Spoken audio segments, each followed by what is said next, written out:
박사님은 현 아산정책연구원 부연구원도 계시고 전에 국방부 합참안사업청의 정책장입니다. 한국국방안보포럼 선임연구위원과 WMD 센터장을 맡았던 군사 분야의 군사적인 측면에 있어서 국회에 내로라 하는 전문가라고 생각을 합니다. 양 박사님 발제부터 먼저 상해 듣도록 하겠습니다. 예, 전사님 저 말씀 듣고 하겠습니다. 내용이 좀 많습니다. 제가 좀 뭐라 그럴까 좀 주체 없이 내용을 많이 넣었는데 최대한 빠른 시간 내에 전달을 드릴 수 있도록 말씀드리겠습니다. 일단 자 먼저 좀 넘어가나요? 예. 1월부터 한번 돌아보겠습니다. 지금 이제 제가 1월 30일에 빠뜨렸는데 7차례 발사가 있었지 않습니까? 7차례 발사 중에서 사실은 3차례가 시험 발사였습니다. 그러니까 앞에 보시다시피 지금 이제 맨 위에 극초음속 미사일 발사, 이게 이제 소위 말해서 극초음속 미사일이 어떻게 기동하는 모습을 보여주는 시험 발사였고, 그 다음에 시험 발사 또 하나가 바로 25일과 27일 두 차례 있었던 그러니까 25일에 있었던 순환미사일 발사, 요게 이제 시험 발사였고요. 나머지는 전부 다 검열 발사와 검수 발사입니다. 이게 무슨 말인고 하니, 검열 발사라는 거는 부대가 미사일 쏠 준비가 돼 있냐, 즉 실전 배치가 맞춰져 있는 상황이라는 것이고요. 검수 사격은 뭐냐면은 이렇게 우리가 물건을 막 생산하면 얘가 불량인지 아닌지 확인하는 게 있지 않습니까? 그래서 일반적으로 그냥 아무거나 랜덤하게 하나 뽑아서 이제 발사해가지고 얘가 성능이 나오나 안 나오나 보겠다는 건데, 검수 사격을 지금 이제 얼마 전에 화성도 마찬가지로 마지막 수사도 화성도 검수 사격이었습니다. 자, 이 말이 의미하는 건 뭐냐면요, 지금 북한이 실제 능력을 높이기 위한 시험 발사라고 하는 것들은 가장 핵심적인 극초음속 미사일과 순항 미사일만 집중을 하고, 나머지는 결국 위기를 높이기 위한 상당히 정치적인 접근이다. 즉 군사 능력을 높이는 것도 있지만은 대부분은 위기감을 높이기 위한 접근이라고 말씀드릴 수 있고요. 자, 그럼 도대체 이 의도가 무엇이냐고 봤을 때, 결국 국제 정치적 의도로 봤을 때는 주변국에 대한 압박이 아니겠느냐. 즉 당장 동계올림픽 앞두고 있는 중국, 그 다음에 우크라이나 문제와 대만 문제 지금 정치하는 미국, 그 다음에 대선의 정치하는 대한민국, 자, 이런 국가에 대해서 어떤 보내는 메시지 차원이 크고, 사실 실제 뭔가 얻어낼 수 있는 대상은 중국일 겁니다. 왜냐하면 이 동계올림픽 바로 앞이기 때문에 좀 이렇게 잠잠하게 만들고, 사실 여러분 아시다시피 지난달 중순에 결국 북중 이 교육 같은 것들이 양이 증가하는 모습을 보여주면서 어찌 보면 화답을 하는 모습을 보여주고 있는 것이고요.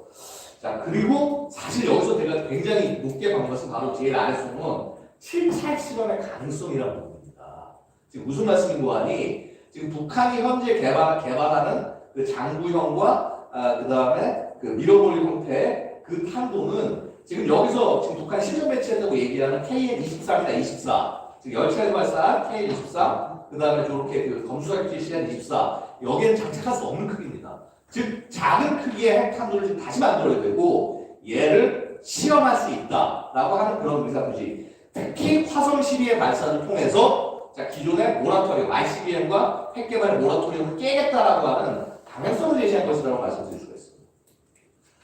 다음요. 자, 그래서 이제 아까 말씀드린 7차 핵실험 넘어가는 것이고, 그러니까 기존의 뭐라고 그럴까?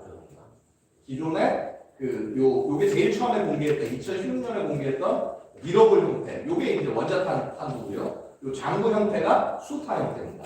근데 이거 자체가 지금 새로운 미사일 들어가기 작기 때문에 실제 핵실험 갈 수밖에 없다라는 그런 말씀을 드릴 수가 있습니다.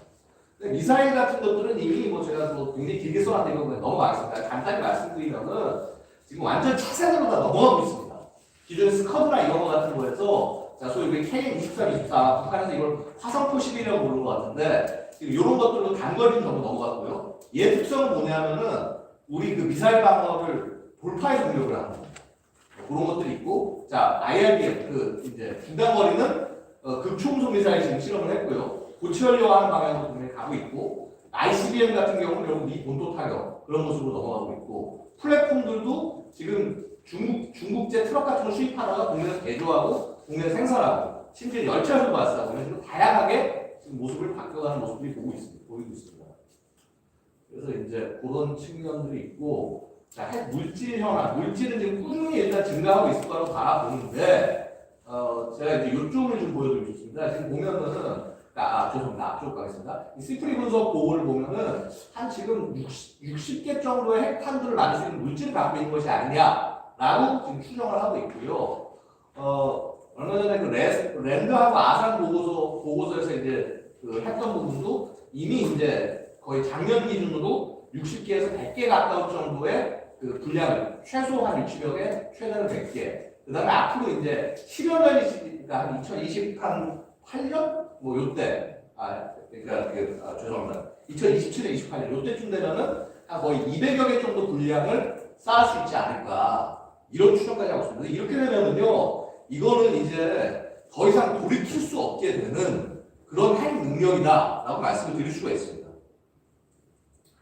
뭐 미사일 프로그램은 아까 쭉 말씀을 드렸고, 이제 또 북한이 이제 뭐 몇 가지 중요한 과업 중에서 해결해야 될 것들이 소위 액체연료 방식에서 고체연료로 넘어가는 건데, 사실 우리가 그전에 얘기했던 거 액체연료가 집어넣는데 시간이 많이 걸려서 무슨 뭐 탕지와 그거다 이미 옛날 소리입니다. 왜냐하면은 앰플화라고 하는 거예요. 이미 집어넣어서 오래 장기간 보존할 수 있게 했기 때문에 이미 액체연료 갖고도 실전 대비 태세를 뭐 10년 정도 이상 유지를 할 수 있는 그런 태세를 이미 갖췄다고 볼 수 있고, 그럼에도 불구하고 고체로 넘어갈 수는 있다고 말씀드리겠습니다. 이제 미사일 이제 요 발전하는 모습들, 자, 이 아까 보였던 요 스커드, 이렇게 포물선을 그리고 날아오는 것이 여기에 되면 포물선을 그리고 오다가 한번 풀업 기동, 고개를 들었다 날아가기 때문에 요격할 수 하기 어려운 상태로 바뀌게 되는 것이고, 혹은 이 하이퍼소닉도 마찬가지입니다. 결국 하이퍼소닉 미사일들도 이 극초음속 미사일들도 기동이 가능한 그런 측면이 있고요. ICBM들은 자 우리 예전에 ICBM으로 부족했던 은하 같은 그런 것들에서 실전형에 가까운 화성 14, 15로 갔다가 이제 사실 고체로 궁극적으로 넘어가지 않을까 바라고 있습니다. 그리고 이제 좀 솔직히 굉장히 걱정되는 것 중에 하나가 소위 우리 전술 그러니까 전략핵, 죄송합니다. 잘못했습니다. 전략핵 투발수바로서의 ICBM의 능력이 얼마큼 올라갈 것이냐고 하는 것이고, 사실 이런 극초음속 미사일 탄두의 개발은요, 이것이 ICBM에 실렸을 때 미국의 MB까지 격파할 수 있기 때문에 미국으로서도 긴장을 하게 될 수밖에 없다고 말씀드릴 수가 있습니다. 그 다음에 또 이제 전략적 핵심 중에 하나가 이 잠수함 배치인데요. 현재는 이 824 영함이라고 해서 미사일 한 번만 쏘는 얘는 시험 성격입니다. 시험한다고 계속 미사일 시험을 하고 있는데 2019년에 그 이제 공개가 됐던 잠수함이 있습니다. 2019년에 바로 이 잠수함이 공개가 됐는데 이것을 이제 제가 한번 만들어 보니까 이런 식의 미사일을 집어넣을 수 있는 배를 가지고 있는 본격적인 탄두탄 잠수함이 되지 않을까 추정을 하고 있습니다. 그리고 그런 맥락에서 보실 때 이제 이런 식으로 뭐 6발 혹은 8발 정도 미사일을 여러 개 집어넣고 그 다음에 커다란 미사일 하나 정도 들어갈 수 있는 구멍이 있지 않나 추정을 해보고 있습니다. 근데 한 가지 주의하실 거는요, 이게 궁극적인 목표가 아닙니다. 얘는 디젤 추진으로 해서 가는 잠수함이고, 북한이 핵 추진 잠수함 개발하고 있고, 제가 확보한 첩보에 따르면 이미 상당한 자재와 이런 것들이 북한에 들어가 있다. 그래서 얘를 먼저 운행 시험을 해보고 난 다음에 궁극적으로 원자력 추진으로 넘어갈 것이라고 말씀드렸습니다.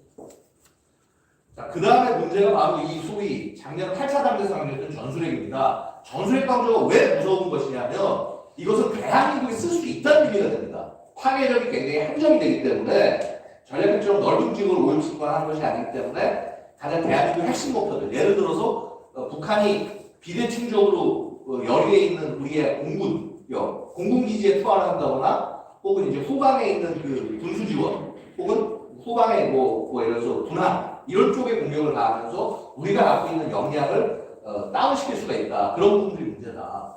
그리고 그것이 그냥 되는 것이 아니라 아까 말씀드렸다시피 이런 풀업 기동이 가능한 신형 미사일들을 장착을 함으로써 미사일 방어가 어렵게 만들어질 식으로 진화를 하고 있다는 것이죠. 그런데 결국 아직은 우리가 북한 해결하지 못한 것이 여기에 탄두하는 핵탄두의 문제입니다. 핵탄두 크기가 아직 큽니다. 그래서 여기에 들어간 핵탄두를 만들어야 되고 그거를 실험을 곧 하지 않을까. 하겠다라고 결국 포즈를 취하는 것이 아닌가 말씀드릴 수가 있겠습니다. 그래서 이제 뭐 플랫폼도 굉장히 다양해요. 보시다시피 뭐 이런 촬영도 있고 혹은 이렇게 궤도를 쓰는 형태도 있고 심지어는 열차에 탑재를 해서 운용하는 그러한 다양한 모습들을 보여주고 있다 말씀드릴 수가 있고요. 거기에다가 굉장히 골치가 빠진 것이 순항미사일까지 개발해서 두 종류를 선보였습니다. 그래서 이게 작년 9월에 보였던 것이고요. 이게 작년 10월에 이제 또 다른 형태가 있구나라고 했는데 얘를 이번에 그 1월 25일에 발사를 한 것이죠. 그래서 양쪽은 다 지금 이미 가중된 상태다. 근데 얘는 직경이 더 얇습니다. 그래서 거의 한 30, 직경 30cm부터 살짝 정도 큰 정도의 핵산도를 만들어야 되는데 이게 좀 쉽지가 않을 겁니다. 근데 하지만 이제 이게 결합되는 순간 상당한 위험을 갖는다는 말씀드릴 수가 있고요. 그래서 결국 북한이 추구하는 핵 능력은 제가 북한판 핵 상축이라고 얘기하는데 여러분 아시는 핵 상축은 전략 폭격기, 그 ICBM, SLBM 세 가지 구성이 되지만 북한은 이제 전략 폭격기는 필요 없는 상황, 그러니까 운영할 수 없는 능력이기 때문에 제가 일단 미국에 대해서 ICBM, 그 다음에 주변국 어디에든 대해서 SLBM, 그 다음에 대한민국에 대해서 전술핵 이 세 가지의 핵 중점을 두고 전력을 건설하고 전력을 세워나갈 것이다라고 바라고 있습니다. 그리고 이제 지금 이제 이건 제가 뭐 최악의 경우를 추정했는데 2040년대 그냥 이대로 내버릴 경우에 북한의 미사일이 어떻게 될 거냐 보면은 한 24개 여단에 차량만 한 174대 정도 미사일 발사장이 됩니다. 그럼 전시가 되면 어떻게 되냐면요. 저 중에 3분의 1 정도는 동원해서 곧바로 타격을 가할 겁니다. 그러니까 거의 한 그 60여 대 정도 갈 차량을 동시에 투입을 해서 공격을 하게 될 것이고, 자 물론 이 중에서 핵 탑재가 가능한 이런 미사일 탄수까지 합쳤을 때 미사일 전체 거의 한 1000발 가까이 되는데 그 중에서 한 300여 발 정도가 거의 300여 발이 핵 탄두를 탑재할 수 있는 미사일이 아닐까 이렇게 추정을 했습니다. 결국 이렇게 돼서 소위 북한판 핵 상축이 이렇게 마련이 될 경우에는 결국은 우리가 소위 얘기하는 북한의 기존에 우리 핵이 있으니까 억제가 되라고 하는 실존 억제에 불과했고 이것은 군사력이라고 보기 어려웠는데 저렇게 이제 100발 이상이 넘어가면 소위 이제 최소 억제 단계까지 이루고 자 거기에 전술핵까지 넣어주면 어떤 문제가 생기냐면요. 바로 이 핵 선제 전략을 생각할 수 있다는 겁니다. 소위 이게 우리가 비대칭 확전 전략이라고 얘기하는데 이러한 전략을 써서 굉장히 공세적으로 대한민국에 대한 가압을 목표로 할 가능성이 굉장히 높다. 특히 이 북한이 소위 우리 핵태세, 누클리어 포스처라고 하는 핵을 운용한 그런 지휘 통제부터 시작해서 그런 절차까지 완벽하게 가져갈 경우에는 이미 정치적인 그 북한의 영향력에서 벗어나기가 어려울 수 있다. 이런 부분들을 좀 경고드립니다.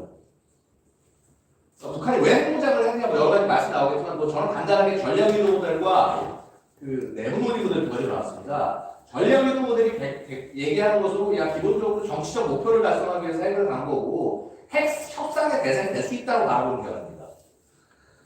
반면에 이제 내부 논리 모델은 야 이게 무슨 뭐 외부에 보여주고 하려고 하는 게 아니라 내부의 논리와 필요에 의해서 만들어진 것이다. 즉 북한의 정권인력 군사권을 위해서 핵을 개발할 수밖에 없다. 따라서 핵 협상의 대상이 될 수 없다. 이런 식의 어떤 접근을 볼 수가 있는데 물론 둘 중에 어느 하나만이라고 얘기할 수 없을 것입니다. 분명히 최초에 시작했을 때는 전략의도 모델, 이걸 협상 대상을 삼아야겠다는 의견도 있었을 것이고요. 자 그리고 내부의 필요에 의한 것도 분명히 있을 것입니다. 그런데 지금 현재 이미 북한이 핵 능력을 거의 확보한 상황이라면 더 이상 전략의도 모델보다는 내부 논리 모델에 더 집착할 가능성이 높지 않겠느냐라고 말씀을 드릴 수가 있겠습니다. 그래서 결국 이 비핵화는 굉장히 좀 이미 어려운 상태가 됐고, 자, 바로 이런 내부 논리에 따라서 대응할 때는 대응 방식을 보통 수동적 방어, 강화, 회유, 설득, 선제 타격이 한 5가지 정도로 생각을 할 수가 있는데, 결국은, 뭐라 그럴까, 뭐 제일 좋은 것은 뭐 수동적 방어라고 하는 것이 가장 어떻게 보면 전쟁에 안 가까운 형태가 되겠습니다만은 최악의 경우는 선제 타격까지 생각할 수밖에 없는 것이라고 말씀드릴 수가 있는 것이고요. 자, 그래서 어쨌거나 북한은 군사력이 갖춰지면서 억제에서 강화로 넘어온다. 즉 방어하고 야 너 침략하지 마해서 야 우리 핵 쓸 수 있어. 니들 우리 원하는 대로 해라고 하는 그런 단계로 넘어갈 것이고 자 이런 과정에서 비대칭 확전형의 핵태세 아까 말씀드렸듯이 선제 타격을 할 수 있다는 것을 계속 강조하는 이런 핵태세 넘어갈 가능성이 상당히 높다. 그 다음에 이러한 것들이 소위 미중 패권 경쟁의 맥락에서 북한이 굉장히 이런 부분들을 최대한 활용할 수 있다고 말씀드릴 수 있습니다. 그래서 우리 대응책에 대해서 제가 이 얘기를 좀 안 드릴 수가 없는데요. 어제 이렇게 토론에서도 얘기가 나왔습니다만은 기본적으로 우리 상축책이 여러분 아시죠? 킬체인, KAF, 세 가지가 있습니다. 킬체인 아시다시피 이렇게 북한의 미사일을 미리 탐지해서 때리는 거 그 다음에 KMD는 미사일이 날아왔을 때, 킬체이 실패했을 때, 이때 우리의 영국으로 들어오는 걸 막는 것. 그 다음에 KMD는 미사일이 떨어지고 난 다음에 거기에 대해서 보복을 통해서 북한에게 침략을 못하게 하는 게 세 가지인데, 이 두 가지는 소위 더블적 억제, 즉 네가 그렇게 행동을 할 수가 없어서 미리 막는 것. 그 다음에 KMP는 응집력 억제. 그러니까 이미 공격을 당해서 피해를 입은 다음에 갚아주는 것. 이런 능력의 접근이라고 볼 수 있는데, 재밌는 것은 실제 전력적인 측면에서 KMPR과 킬체인이 근본적으로 전력의 성격이 좀 유사합니다. 그래서 유사한 성격이 있어서 물론 KMPR이 좀 더 화력과 이런 부분이 센 부분이 있겠습니다. 유사하게 하기 때문에 현 정도 들어서 이걸 전략적 타격 체계라고 이름을 두 가지를 해서 합쳐놨는데, 이게 어찌 보면 바로 이런 이 선제 타격이라는 것들을 좀 희석시키기 위해서 현 정도 활용한 측면이 좀 있지 않냐 저는 이렇게 바라보기도 합니다. 그래서 과연 이게 이런 부분에 좀 걱정이 되고, 그 다음에 한 가지 또 말씀드릴 게, 선제 타격을 제가 긴급업계 타격으로 썼는데, 워낙 국민들이 선제, 공격, 우리가 뭐 먼저 뭔가 잘못해서 먼저 때리는 것처럼 얘기를 하는데, 그래서 요렇게 하지 말고 선제 타격보다는 긴급업계 타격이라는 단어 같은 것들을 통해서 국민의 이해를 좀 더 돕는 것이 좋지 않겠느냐라고 해서 요 말씀을 좀 드립니다. 그 다음에 이제 뭐 사드 문제가 나와서 말씀드리는데, 우리 이제 결국 KMD를 어떻게 가져갈 거냐의 문제가 굉장히 중요합니다. 중요한데, 이 과정에서 지금 현재 우리가 있는 것은 미군이 갖고 있는 사드, 그 다음에 저층 강화의 천군과 팩스리가 패트리어트, 그 다음에 뭐 아직 우리는 갖고 있지 않습니다만 SM3라고 해서 이제 23을 장착해가지고 하는 이제 요런 시스템들이 있습니다만은, 결국은 우리가 지금 계획하고 있는 요런 것들, 천궁3라든가 혹은 SM 요런 것들로 갈 수밖에 없다. 이런 상황에서 지금 이제 이렇게 지금 현재 소위 이렇게 배치를 해놔서 저층 방어를 현재 되는데, 소위 중층 방어 남부 일부에서 되는 사드가 배치되기 때문에 수도권편 남부 일부에서 되는 것을 이제 SM을 개발해서 하겠다는데, 이것도 되게 쉽지 않습니다. 지금 이렇게 국방은 얘기했지만 이때보다 몇 년도 뒤로 미뤄질 겁니다. 그래서 이재명 후보측에서 얘기하는 SM 빨리 배치해서 하면 된다, 이거 불가능합니다. 다음 정권 내 SM 실천 배치 좀 어렵다고 봅니다. 그런 측면이 있고, 하지만 요 SM을 빨리 이제 최대한 해가지고 해서 뭐 60km까지는 SM, 그 다음에 100km까지 SM2 이런 것들을 자꾸 개발을 해내서 우리 국민을 지킬 수 있는 능력 키워나가는 굉장히 중요하다. 그리고 그것이 개발되는 사이에 소위 사드 추가 배치를 통해서 위협을 막아낼 수 있지 않겠느냐. 이것이 좀 자연스럽게 연계가 될 수 있다고 말씀드릴 수 있고요.